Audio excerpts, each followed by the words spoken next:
kwa mujibu wa kanuni za sheria za FIFA, ili upate pointi za mezani, kwanza maafisa wa mechi wawe wameingia katika, wameshiriki nini tukio la mechi. Umepigaje hapo? Wewe umekuja umevaa jezi za mazoezi,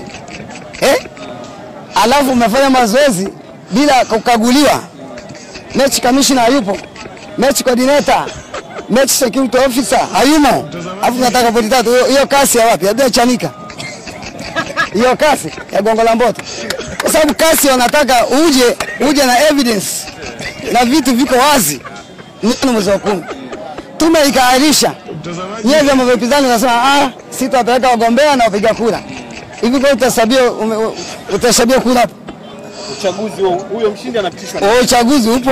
Haupo. Wewe unaenda kasi, alafu una evidence au kasi. Hiyo kasi ya wapi jamani? Kasi ya wapi? Ya Chanika Gongo la Mboto. Maana yake uwe na evidence, kafu ndo na kasi ndo nakupokea. Ili kuaje? Sasa yani kasi iite bodi ya ligi iadhibu. Haina uwezo.